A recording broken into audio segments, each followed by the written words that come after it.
नमस्कार दोस्तों, आप कक्षा 12 रसायन विज्ञान का रासायनिक बलगतिकी चैप्टर पढ़ रहे हैं। इसमें आपको क्वेश्चन नंबर 14 तक जो है न्यूमेरिकल्स बता दिए गए थे। आज जो है क्वेश्चन नंबर 15 जो है एनसीईआरटी पेज नंबर 120 का अभ्यास प्रश्न का क्वेश्चन नंबर 15 आपको बताया जाएगा। तो आइए देखते हैं एनसीईआरटी का क्वेश्चन नंबर 15। तो ध्यान दीजिए, क्वेश्चन नंबर 15 है आपका, गैस प्रवस्था में 318 केल्विन पर N2O5 के अपघटन की अभिक्रिया के आंकड़े नीचे दिए गए हैं। तो 318 केल्विन पर गैस प्रवस्था में N2O5 के अपघटन का यहाँ समीकरण दिया गया है। N2O5 जो टूट रहा है NO2 प्लस O2 में, और यह दिया गया है। यहाँ पे समय दिया गया है T जो है सेकेंड में, और N2O5 की सांद्रता दी गई है मोल पर लीटर में। जैसे देखें, पहला दिया है 0 सेकेंड समय पे, जब समय क्या हो 0 सेकेंड हो, तो 0 सेकेंड पर N2O5 की सांद्रता कितनी है 1.63 गुणे 10⁻² मोल पर लीटर है। ठीक उसी तरह से 400 सेकेंड पे N2O5 की सांद्रता कितनी है 1.36 गुणे 10⁻² मोल पर लीटर। ठीक है, इस तरह से डाटा यहाँ दिया गया है। ऊपर समय सेकंड में दिया गया है और नीचे जो है N2O5 की सांद्रता मोल पर लीटर में दी गई है। अब जो है आपको क्या बताना है, पहला बताना है N2O5 सांद्रता और T के मध्य आलेख खींचिए। आपको एक ग्राफ खींचना है जिसमें N2O5 की सांद्रता लेना है एक अक्ष पे, और एक अक्ष पर समय को लेना है और ग्राफ खींचना है। उसके बाद अभिक्रिया के लिए अर्ध आयु की गणना कीजिए। तो अभिक्रिया की अर्ध आयु निकालना है। फिर लाग N2O5 और T के मध्य ग्राफ खींचिए। अभिक्रिया के लिए वेग नियम क्या है, वेग स्थिरांक की गणना कीजिए। K की सहायता से अर्ध आयु की गणना कीजिए तथा इसकी तुलना सेकंड से कीजिए। ठीक है, तो यह 5 प्रश्न, इसमें 6 प्रश्न दिए गए हैं जिनका आंसर आपको इस डाटा से देना है। तो आइए देखते हैं पहले क्वेश्चन का आंसर। तो यह पहला पूछा है N2O5 और T के मध्य आलेख खींचिए। तो जो सूचना दी गई है उस आधार पे हम ग्राफ खींचेंगे। ठीक है, सांद्रता में और समय के बीच में। तो देखें ध्यान से, यह जो है ग्राफ खींचा गया है जिसमें N2O5 का सांद्रता और समय T के मध्य ग्राफ है। यहाँ पे N2O5 की सांद्रता ली गई है, N2O5 की सांद्रता गुणे 10⁻² मोलर, और यहाँ पे समय को लिया गया है। ठीक है, 400, 800, 1200, 1600, 2000, 2400, 2800, 3200। ठीक है, तो यह समय सेकेंड में लिया गया है x अक्ष पे, और y अक्ष पे सांद्रता लिया गया है 0.2। ठीक है, 0.4, 0.6, 0.8, 1, 1.2, 1.4, 1.6। ठीक है, और जब जो वैल्यू दी गई है उस आधार पे ग्राफ अगर खींचा जाए, जैसे पहला मान दिया गया है आपका, यह है 1.63, सांद्रता कितनी है 1.63, और उस समय कितना है 0 है। तो ध्यान से देखें इस ग्राफ में, तो ग्राफ में आप ध्यान से देखेंगे तो समय होना चाहिए 0, तो यहाँ पे समय है 0। ठीक है, और सांद्रता कितनी होनी चाहिए 1.63, यहाँ पे 1.6 है, इसके थोड़ा सा ऊपर जो है 1.63 पर हमने डॉट लगा दिया। ठीक, उसके बाद समय क्या होना चाहिए 400 सेकेंड। तो यह हो गया आपका समय 400 सेकेंड, और उस पर सांद्रता कितनी होनी चाहिए 1.36। तो 1.36 जो है यह 1.4 है, इसके थोड़ा सा नीचे 1.36 होगा। ठीक है, और इसके नीचे जो कितना समय होना चाहिए 400 सेकेंड। तो यह 400 के ठीक ऊपर जो है 1.36 पर हमने एक डॉट लगा दिया। इधर से 1.36 होना चाहिए, यहाँ पे डॉट लगा दिया। ठीक, उसी तरह से समय होना चाहिए 800 सेकेंड, तो समय 800 सेकेंड, उस समय सांद्रता होनी चाहिए 1.14। ठीक है, तो यह 800 सेकेंड हो गया, और यह आपका सांद्रता जो है 1.2 से थोड़ा ऊपर 1. ठीक है 1.14। ठीक है, थोड़ा सा 1.14 हो जाएगा यहाँ पे। तो इस तरह से डॉट लगा दिया। ठीक, तो डॉट लगा दिया। अब जो है इस तरह से जो भी यहाँ पे डाटा दिए हुए हैं उनका जो है हम समय के हिसाब से और इसको सांता को देखते हुए डाट लगा देंगे, और डाट लगाने के बाद फिर इसको जो है हर डाट को आप मिला देंगे।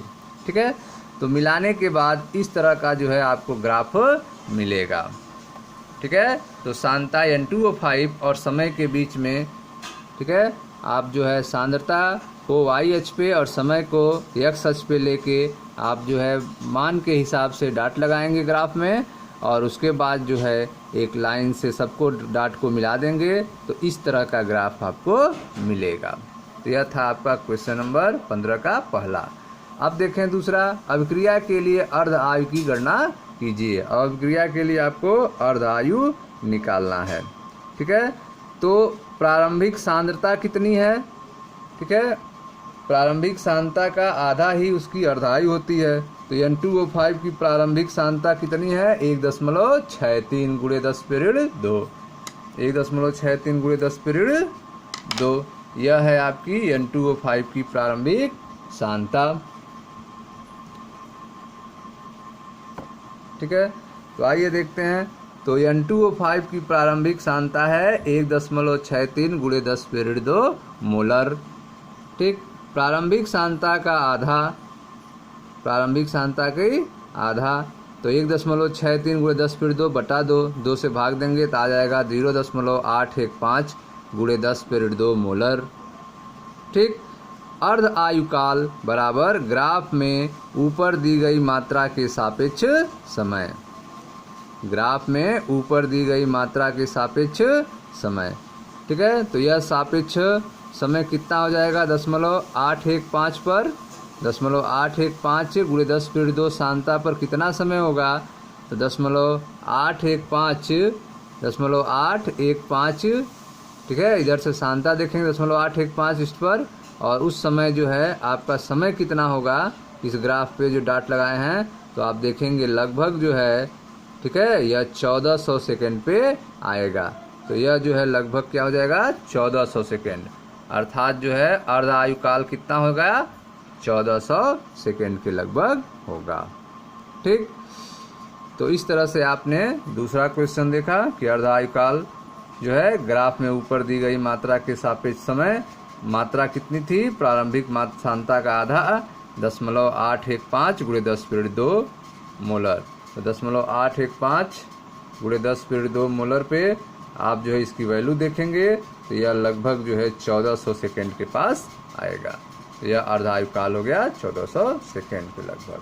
अब तीसरा पूछ रहा है log N2O5 और T के मध्य ग्राफ खींचिए। तो log N2O5 और T के मध्य ग्राफ खींचना है। ठीक, तो इसके लिए जो है log N2O5 और समय के मध्य ग्राफ के लिए, ठीक है, सर्वप्रथम log N2O5 का मान ज्ञात करेंगे।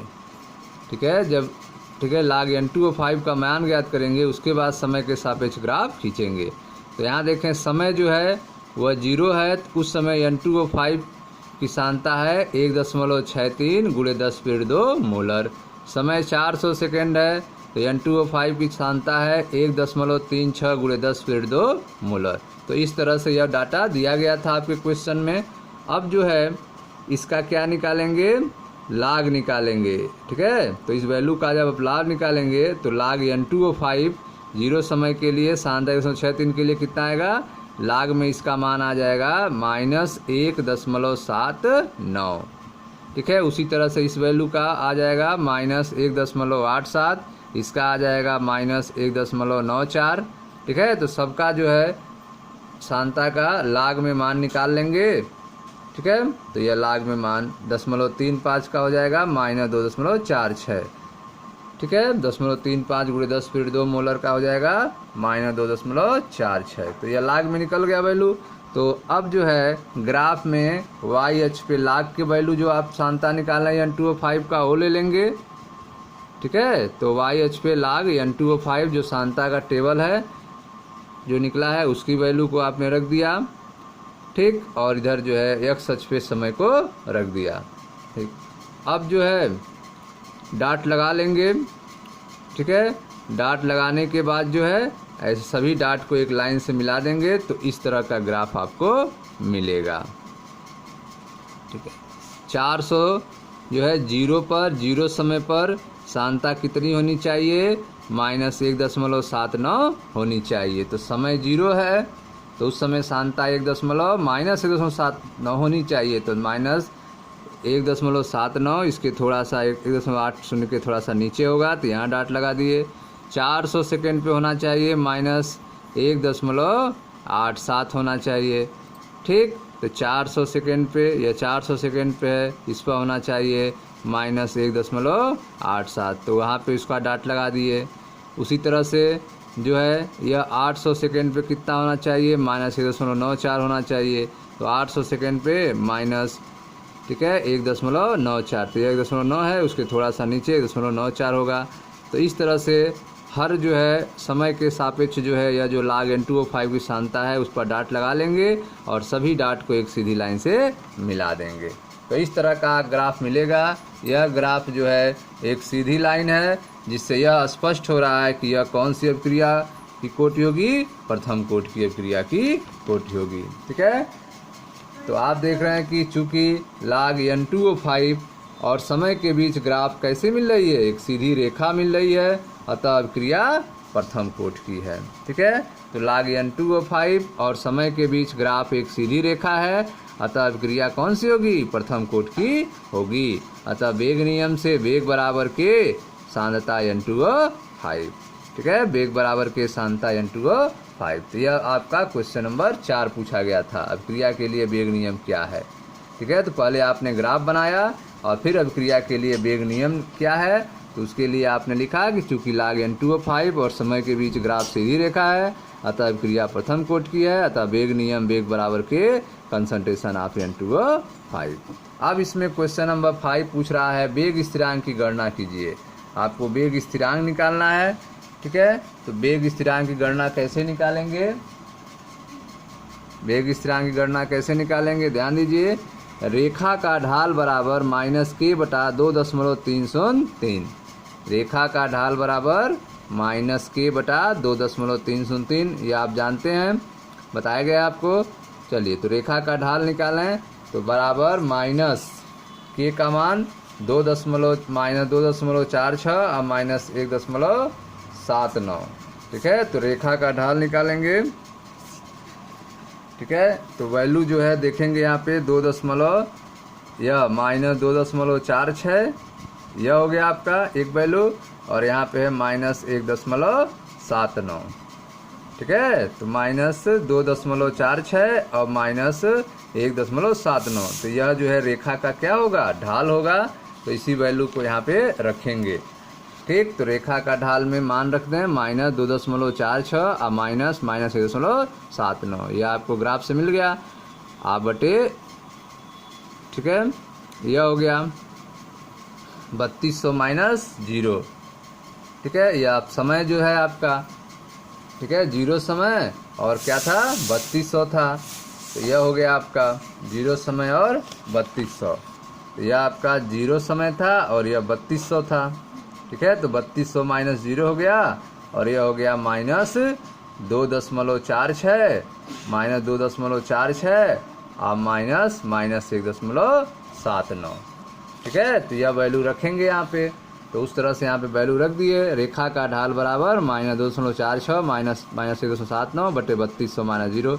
ठीक है, तो इसको आपने सॉल्व किया तो यह आ गया -0.767 बटे 3200। ठीक, तो यह निकल गया रेखा का ढाल। अब जो है किसके बराबर है, -k/2.303 के। तो यह रेखा का ढाल जो है -0.67 बटे 3200 बराबर हो जाएगा -k/2.303। ठीक, अब यहाँ से k बराबर क्या होगा, तो माइनस माइनस कैंसिल हो जाएगा, k बराबर 3 गुणा 0.67 गुणे 2.303 बटे 3200। इसका मल्टीप्लाई करके भाग देंगे तो k बराबर आ जाएगा 4.82 गुणे 10⁻⁴ पर सेकेंड।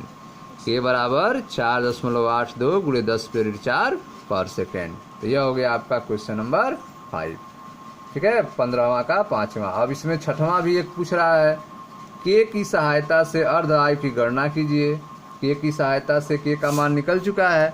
अब k की सहायता से किसका गणना करना है, अर्ध आयु की गणना करना है। तो देखिए ध्यान से, k की सहायता से अर्ध आयु काल बराबर t हाफ बराबर 0.693 बटा k। ये सूत्र होता है प्रथम कोट के लिए। अर्ध आयुकाल टी हाफ बराबर 0.693 बटा के, तो 0.693 बटा के का मान 4.82 × 10⁻4 पर सेकेंड। ठीक है, इससे जो है आप डिवाइड करेंगे तो आ जाए 1438 सेकेंड। ठीक है, तो 1438 सेकेंड आ गया आपका अर्ध आयुकाल निकल गया। अब इसमें पूछा जा रहा है अर्ध आयुकाल और इसकी तुलना सेकेंड से कीजिए। अब इसकी तुलना जो है सेकेंड से कीजिए, तो यह 1438 आया है, 1438 सेकेंड, और इसकी तुलना सेकेंड से करें तो सेकेंड में आया था 1400 सेकेंड लगभग। ठीक है, तो यह 1400 सेकेंड है और वह है 1438 सेकेंड। तो दोनों में क्या है, दोनों में डिफरेंस है। ठीक है, तो दोनों में डिफरेंस है थोड़ा सा, तो 1400 सेकेंड है और यह 1438 सेकेंड है। ठीक है, यह किस आधार पे आया था, लॉग वैल्यू के आधार पर यह आपका अर्ध आयुकाल आया है। तो यह आपका था क्वेश्चन नंबर 15। अब आइए देखते हैं क्वेश्चन नंबर 16। क्वेश्चन नंबर 16 है आपका, प्रथम कोट की अभिक्रिया के लिए वेग स्थिरांक 60 प्रति सेकंड है। अभिक्रियक को अपनी प्रारंभिक सांद्रता से 1/16वां भाग रह जाने में कितना समय लगेगा। ठीक है, तो प्रथम कोट की अभिक्रिया के लिए वेग स्थिरांक दिया गया है। ठीक है, 60 प्रति सेकंड। अभिक्रियक को अपनी प्रारंभिक सांद्रता से 1/16वां भाग रह जाने में कितना समय लगेगा। तो आपको टी का निकालना है मान। तो आइए देखिए ध्यान से, यह प्रथम कोट की अभिक्रिया है। ठीक है, इसके लिए वेग स्थिरांक के बराबर दिया है 60 प्रति सेकंड। माना प्रारंभिक सांद्रता A मोल पर लीटर है। माना प्रारंभिक सांद्रता A मोल पर लीटर है। माना टी समय सेकेंड में प्रारंभिक सांद्रता 1/16वां भाग रह जाती है। ठीक है, टी समय में प्रारंभिक सांद्रता 1/16वां भाग रह जाती है। टी समय बाद सांद्रता A/16, प्रारंभ में A है तो टी समय बाद क्या हो जाएगा 1/16वां अर्थात A/16। तो अतः टी बराबर प्रथम कोट के लिए टी बराबर 2.303 बटा के log A/A माइनस x। यह लिख सकते हैं फार्मूला इस तरह से, या फिर इस तरह से भी लिख सकते हैं, टी बराबर 2.303 बटा के log R/R0, इस तरह से भी लिख सकते हैं। तो टी बराबर 2.303 बटा के का मान 60 रख दिए, क्वेश्चन में दिया है, और log प्रारंभिक सांद्रता, ठीक है, जो है A/A माइनस x, तो मान लिखिए आपका हो गया आपका A और यह हो गया A/16। ठीक है, तो यह हो गया A और यह हो गया A/16। A से A कैंसिल हो गया, 16 ऊपर चला गया, तो टी बराबर 2.303 बटा 60 log 16।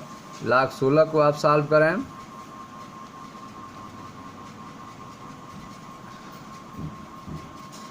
तो ध्यान दीजिए दोस्तों, यह जो आपके पास फार्मूला था टी बराबर 2.303 बटा के log A/A माइनस x, तो यह जो है प्रारंभिक है और यह है टी समय बाद है। ठीक, उसी तरह से टी बराबर 2.303 बटे के log, यह आपका प्रारंभिक है R0 है।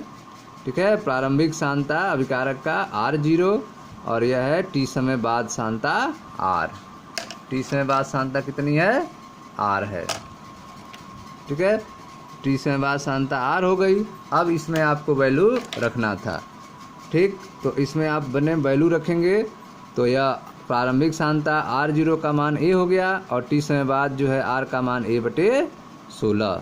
तो A से A कट गया, 16 ऊपर चला गया, तो यह हो जाएगा आपका 2.303 बटे 60 log 16। log 16 सॉल्व करें तो टी बराबर 2.303 बटे 60 log 16 को लिख सकते हैं 4 पर पावर 2।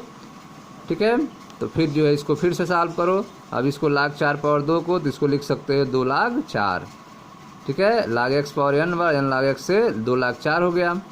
अब जो है 2 से यह कट जाएगा 60, तो 30 हो जाएगा, तो टी बराबर हो जाएगा 2.303 गुणे, अब यहाँ log 4 की वैल्यू जो होती है 0.6020। ठीक है, अब मल्टीप्लाई करके 30 से भाग देंगे तो यह आ जाएगा आपका 0.04621। ठीक है, इसको पावर में आप लिख सकते हो टी बराबर 4.6 गुणे 10/2, 4.6 गुणे 10/2 सेकेंड। तो यह आपका समय निकल गया। ठीक है, कितना आया, 4.6 गुणे 10/2 सेकेंड। अब देखिए क्वेश्चन नंबर 17। क्वेश्चन नंबर 17 है आपका, ध्यान दीजिए। नाभिकीय विस्फोट का 28.1 वर्ष अर्धायु वाला एक उत्पाद स्ट्रांसियम 90 होता है। ठीक है। यदि कैल्शियम के स्थान पर 1 माइक्रोग्राम 90 स्ट्रांसियम नवजात शिशु की अस्थियों में अवशोषित हो जाए और उपापचयन से ह्रास न हो, तो इसकी 10 वर्ष और 60 वर्ष बाद पश्चात कितनी मात्रा रह जाएगी। ठीक है। तो आप देख रहे हैं कि अर्धायु दिया गया है स्ट्रांसियम का 28.1 वर्ष, और यदि कैल्शियम के स्थान पर यह 1 माइक्रोग्राम नवजात शिशु की हड्डियों में अवशोषित हो जाए तो 10 वर्ष, और वह अवशोषित होने के बाद वह नष्ट न हो, तो 10 वर्ष में और 60 वर्ष में उसके शरीर में इसकी कितनी मात्रा रहेगी। ठीक है। तो आइए देखते हैं, देखिए ध्यान से। तो दिया है स्ट्रांसियम की अर्धायु है 28.1 वर्ष। ठीक है। यह स्ट्रांसियम की अर्धायु हो गई 28.1 वर्ष। 6 स्थिरांक के बराबर, ठीक है, तो 10.693 बटे टी हाफ। 6 स्थिरांक का मान निकालने के लिए इस तरह लिख सकते हैं। 10 प्रथम कोटि की अभिक्रिया होता है, ठीक है। तो 6 स्थिरांक के बराबर 10.693 बटे टी हाफ। तो 10.693 बटे टी हाफ का मान 28.1। ठीक। तो यह के का मान हो गया। नवजात शिशु द्वारा अवशोषित स्ट्रांसियम कितना है, 1 माइक्रोग्राम है। ग्राम में चेंज कर दें 10⁻6 ग्राम हो गया। तो यह प्रारंभिक मात्रा N0 हो गई। तो नवजात शिशु द्वारा अवशोषित स्ट्रांसियम की प्रारंभिक मात्रा N0 कितनी हो गई, 10⁻6 ग्राम। तो T बराबर 10 वर्ष बाद, माना स्ट्रांसियम का मान N है। ठीक है। जो बची हुई मात्रा कितनी है, N है। कितने वर्ष बाद, 10 वर्ष बाद। फार्मूला लगाएं प्रथम कोटि का। T बराबर 2.303 बटा के लाग N0 बटे N। तो T का मान 10 हो गया और 2.303, ठीक। के का मान जो है 10.693 और बटे 28.1 ऊपर चला जाएगा, लाग N0 बटे N। N0 का मान 10.6 हो गया बटे N। इसको आप सॉल्व करें। ठीक है। तिर्यक गुणा 10 गुणे 10.693 और यह बटे 2.303 गुणे 28.1 बराबर लाग 10/6 बटा N। ठीक। मल्टीप्लाई कर लें 6.93 और इसका मल्टीप्लाई करेंगे तो 64.7143 बराबर, इसको आप सॉल्व करो, लाग m/n, लाग m माइनस लाग n। ठीक है। तो ऐसे इसको आप सॉल्व करोगे तो इसको भी सॉल्व करोगे फिर, तो यह आ जाएगा -6 अब माइनस लाग n। ठीक है। तो -6 माइनस लाग n हो जाएगा। ठीक है। इसको डिवाइड करेंगे तो आ जाएगा 0.1071 बराबर -6 अब माइनस लाग n। ठीक है। अब जो है माइनस वाले को इधर ले जाओ। ठीक है। तो यह जो है इसको इधर ला देंगे तो इसमें आके यह, ठीक है, ऐड हो जाएगा तो माइनस का मान बढ़ जाएगा, तो और यह माइनस लाग n हो जाएगा प्लस हो जाएगा। तो लाग n बराबर अब -6.1071 यह हो गया लाग n बराबर। ठीक है। तो इसको आप चेंज करोगे माइनस को तो प्लस वैल्यू में, तो यह हो जाएगा 7.8929 हो जाएगा। तो n बराबर NT लाग लेंगे इस वैल्यू का 7.8929 का। जब इसकी NT लाग लेंगे तो वह आ जाएगा n का मान 0.7812 माइक्रोग्राम। ठीक है। तो अर्थात 10 वर्ष बाद स्ट्रांसियम का मान जो होगा 0.7812 माइक्रोग्राम होगा। ठीक है। इसी तरह से 60 वर्ष बाद तो T का मान अब 60 रखेंगे। तो T बराबर, यह सूत्र है आपका 2.303 बटा के लाग N0 बटा N। तो T का जगह 60 रख दिए 2.303। ठीक है। के का मान जो है 10.693 बटे 28.1 ऊपर चला गया, लाग N0 का मान 10/6 बटे N।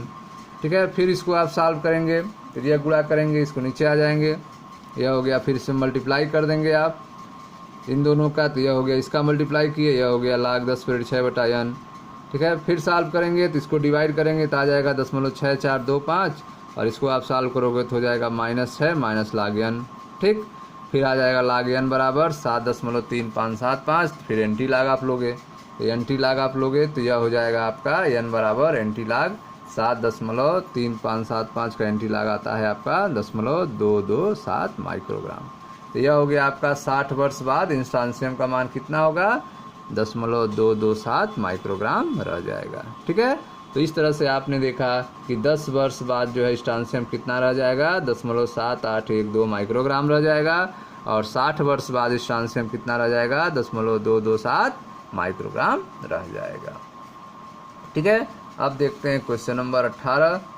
क्वेश्चन नंबर 18 है, दर्शाइए कि प्रथम कोट की अभिक्रिया में 99% अभिक्रिया पूर्ण होने में लगा समय 90% अभिक्रिया पूर्ण होने में लगने वाले समय से दुगुना होता है।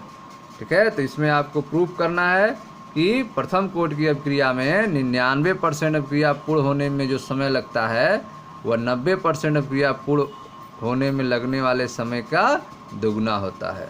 ठीक है, तो देखते हैं इसको कैसे सॉल्व होगा। तो एक है 99% और एक है 90%। तो देखते हैं समय t 90% बराबर, तो प्रथम कोट क्या है, तो 2.303 बटा के लाग R0 बटे R। ठीक है, R0 बटे R हो गया। ठीक, तो यह हो गया आपका 2.3 बटा के लाग R0, प्रारंभिक सांता 100 हो गया। ठीक है, 100 मान लिए प्रारंभिक सांता, और R हो गया आपका 90%, माने 100 माइनस 90। ठीक है, तो यह हो गया आपका 2.303 बटा के लाग 10। ठीक है, इसको आप 10 होगा, माइनस करेंगे 10 बचेगा, 10 से डिवाइड कर देंगे 100 में 10 हो जाएगा। तो यह निकल गया आपका t 90% पर। ठीक है, लाग 10 का वैल्यू 1 हो गया, तो यह निकल गया 2.303 बटा के। तो समय 90% पर कितना आ गया, 2.303 बटा के आ गया। अब उसी तरह से 99% पे निकालिए, तो 99% t 99% बराबर 2.303 बटा के लाग R0 का मान 100 और R का हो गया 100 माइनस 99। तो यह हो गया आपका 2.303 बटा के लाग, और यह आ गया आपका 10 पे पावर 2। ठीक है, तो यह हो जाएगा 1 से 100 को लिख सकते हैं 10 पे पावर 2। ठीक, अब जो है t 99% बराबर 2.303 बटा के, और यह इसको लाग 10 पे पावर 2 को लिख सकते हैं 2 लाग 10। ठीक है, तो लाग 10 का वैल्यू 1 हो जाएगा, तो यह जो है यह हो जाएगा बराबर 2 गुणे 2.303 बटा के। ठीक, अब यह हो गया। तो अब यह 90%, इसका वैल्यू कितना है, t 90 है, t 90 की वैल्यू आया है 2.303 बटा के, तो इसके जगह क्या लिख सकते हैं, t 90 रख सकते हैं। ठीक, तो t 99% बराबर, तो यह 2 हो गया, और यह वैल्यू आपका t 90 के बराबर है, तो t 90 हो गया। तो 99% बराबर क्या हो जाएगा, समय 99% जो होगा बराबर होगा 2 गुना किसके, t 90% का। अतः स्पष्ट है कि प्रथम कोट अभिक्रिया के लिए 99% पूर्ण होने में लगा समय क्रिया के 90% पूर्ण होने में लगे समय के 2 गुना है। ठीक है, तो इस तरह से आपने इसको प्रूव कर दिया। यह आप तक था क्वेश्चन नंबर 18। अब आइए देखते हैं क्वेश्चन नंबर 19। तो क्वेश्चन नंबर 19 आपको कह रहा है, एक प्रथम कोट की अभिक्रिया में 30% वियोजन होने में 40 मिनट लगते हैं। एक प्रथम कोट की अभिक्रिया में 30% वियोजन होने में 40 मिनट लगते हैं, तो टी हाफ की गणना कीजिए। प्रथम कोट की अभिक्रिया है, 30% वियोजन होने में 40 मिनट लगते हैं, तो अर्ध आयु की गणना कीजिए। ठीक है, चलिए देखते हैं इसको। तो प्रथम कोट की अभिक्रिया का सूत्र लिखते हैं, t बराबर 2.303 बटा के लाग R0 बटे R। तो समय कितना लगता है, 40। ठीक है, तो यह समय का मान रख दिया आपको 40 जो दिया है, 40 मिनट। यह 40 मिनट हो गया, बराबर 2.303 बटा के लाग प्रारंभिक 100 है, प्रारंभिक मान 100 ले लिए, बटे R। ठीक है, तो R जो है कितना था, 30%, मतलब 100 माइनस 30। ठीक है, तो यह हो गया 40 बराबर 2.303 बटा के लाग 100 बटे 100 माइनस 30। यह हो गया 40 बराबर 2.303 बटा के लाग 100 बटे 70, 0 0 कैंसिल हो गया। यह हो गया आपका k बराबर, यह 40 नीचे आ गया, तो 2.303 बटा 40 लाग 10 बटे 7। ठीक, k बराबर 2.303 बटे 40 लाग 10 बटे 7 को सॉल्व करेंगे तो यह वैल्यू आ जाएगी 0.1548। ठीक है, मल्टीप्लाई करके 40 से भाग देंगे तो के का मान निकल जाएगा 8.91 गुणे 10/3 पर मिनट। के बराबर 8.91 गुणे 10/3 प्रति मिनट। अब अर्धायु निकालना है तो अर्धायु टी हाफ बराबर 0.693 बटा के का मान रख दें, तो 0.693 बटा के का मान 8.91 गुणे 10/3 सॉल्व करेंगे तो टी हाफ निकल जाएगा 77.78 मिनट। ठीक है, जिसको लिख सकते हैं 77.8 मिनट। तो इस तरह से आपने देखा अर्ध आयु का मान कितना निकल गया, 77.8 मिनट निकल गया। ठीक है, तो यह था आपका क्वेश्चन नंबर 19। ठीक है, जिसमें अर्ध आयु की गणना करना था, जिसका मान निकाल लिए आप 77.8 मिनट। अब है आपका क्वेश्चन नंबर 20। ठीक है, तो आइए देखते हैं क्वेश्चन नंबर 20 के बारे में। तो ध्यान दीजिए क्वेश्चन नंबर 20। क्वेश्चन नंबर 20 दिया हुआ है आपका।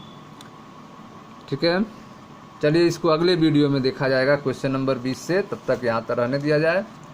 ठीक है, वीडियो को आप लाइक करें, शेयर करें, सब्सक्राइब करें और अपने दोस्तों को भी बताएं। धन्यवाद।